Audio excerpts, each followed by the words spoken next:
आगाह अपनी मौत से कोई बसर नहीं, समान 100 बरस का है पल भर की खबर नहीं। रहने को सदा दहर में आता नहीं कोई, पर वे सब जैसे गए ऐसे भी जाता नहीं कोई। वे सब जैसे गए ऐसे भी जाता नहीं कोई। बहुत बड़े बड़े फलसफे लिखे गए मौत पे। किसी फिलोसफर ने इसे जीवन की महान घटना कहा, किसी कवि ने इसे शाश्वत सत्य कहा, आध्यात्मिक चिंतकों ने इसे आत्मा से परमात्मा का साक्षात्कार कहा, मनीषियों ने जीवन को क्षणभंगुर कहा, विज्ञानवेताओं ने इसे प्राकृतिक श्रृंखला कहा, तो बहुतेरों ने इसे नियति का प्रारब्ध कहा, ईश्वर की इच्छा बोला। नमस्कार, मेरा नाम के श्रीवास्तव है और आप देख रहे हैं मेरा YouTube चैनल। एक बार फिर से गुजारिश है कि चैनल को लाइक सब्सक्राइब करें, जरूर करें और मेरा हौसला अफजाई करें। मेहरबानी होगी। आपका कुछ नहीं जाएगा लेकिन मुझे फायदा हो जाएगा। जैसा कि मैंने ऊपर चर्चा की कि विवेचना और संघर्ष जो भी हो, पर मूल रूप से मौत की घटना बेहद दुखदाई होती है और हृदय विदारक।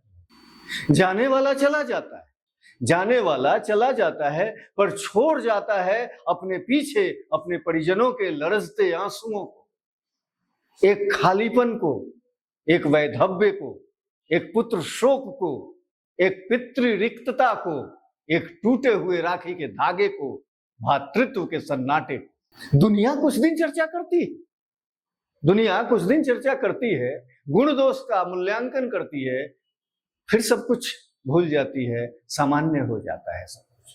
लेकिन कुछ विशेष दिलों का खालीपन कभी नहीं भरता। अभी कुछ दिन पहले एयर इंडिया का प्लेन क्रैश हुआ और इतनी बड़ी संख्या में मौत का तांडव सबने देखा। दिल दहला देने वाली घटना थी। बहुत सी चर्चाएं उस पर हुई, आज तक हो रही है। हजारों पोस्ट देखे, बहुतेरों ने विवेचना की, ज्ञान की पुतली खुल गई। दुर्घटना के कारण और कारणांश गिनाए गए। असल में हम लोग किसी बात को सनसनी बनाकर प्रस्तुत करने के आदी हो चुके।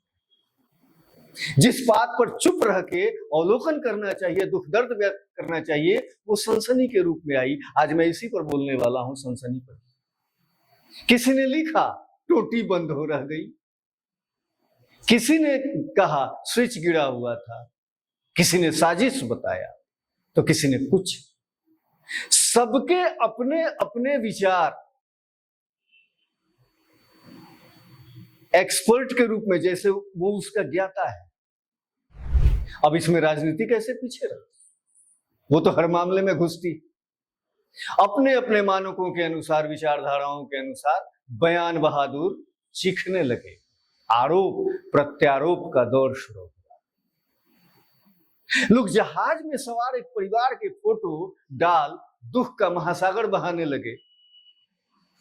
लोगों के लिए यह हृदय विदारक घटना भी रस का विषय बन गई, रील और मीम तक बनने लगे। कमाल की बात है, कमाल की बात है। हृदय विदारक घटना का भी मजा लेते लोग नहीं चूकते हैं, चूकते ही नहीं। हो सकता है कि जो अंदेशे व्यक्त किए गए उनमें से कोई बात सही भी हो सकता है, संभव है। लेकिन फिर उसकी जांच के लिए टीम है ना, एक्सपर्ट है ना। मित्रों, एक बाइक बिगड़ जाए या कार बिगड़ जाए तो बिना किसी मिस्त्री के हमको कुछ समझ में नहीं आता, और वो तो जहाज था। उसके लिए एक्सपर्ट हैं, वो अपना काम करेंगे। उसके लिए हृदय विदारक घटना को सनसनी बनाने की क्या जरूरत थी? जरूरत ही क्या इस बात? आदर्श स्थिति तो ये है कि विपत्ति के समय, दुख के समय मौन रह के चीजों को परखा जाए, आत्मसात किया जाए। कभी चुप रहना, कभी चुप रहकर स्थितियों का अवलोकन करना श्रेयस्कर होता है। हर मुद्दे पर अपनी जानकारी थोपना विपत्ति और उसके दर्द को बढ़ावा देना होता है, और वो भी थोथी जानकारी, अंदाज करना, भ्रामक खबरें फैलाना। मित्रों, व्यक्ति हर मामले का एक्सपर्ट नहीं हो सकता। जैसे मैं गणित का एक्सपर्ट टीचर हूं और मुझे कोई भूगोल पढ़ाने को कहे, तो मेरा इनकार कर देने में कोई शिकायत नहीं मेरी, कुछ भी गलत नहीं मेरा। हर मुद्दे पर अपरिपक्व राय रखना जहनी दिवालियापन। करीब 250 यात्री और 100 के करीब मेडिकल स्टूडेंट, इनकी हृदय विदारक मौत, किसी का भी कलेजा दहल जाएगा, किसी का आंखें बरस पड़ेंगी, कलेजा मुंह को आ जाए। मौत का ऐसा भयानक मंजर ईश्वर कभी न लाए। दिल दहला देने वाली बात। याद कीजिए, कुछ लोगों को याद होगा, ऐसा ही हादसा आज से 40 साल पहले हुआ था। वो भी जून का महीना था। 23 जून 1985 को वैंकूवर जा रहे एक विमान में और 329 के करीब यात्री मारे गए। जांच हुई तो साजिश का पता चला।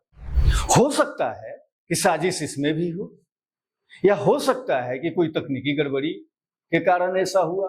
कुछ तो गड़बड़ी है ही, कुछ तो गड़बड़ी है। हो सकता है जो स्टाफ थे उन्होंने सही से विजिलेंस नहीं किया। जांच हो रही है हर पहलू, इसके लिए एक्सपर्ट लगे हैं, सभी लोग लगे हैं। इस भयानक घटना का तमाशा मत बनाइए और भ्रामक खबरों से दर्द मत बढ़ाइए किसी का। जिनके लोग गए हैं वो बड़ी ही दर्द में हैं, टूट चुके हैं।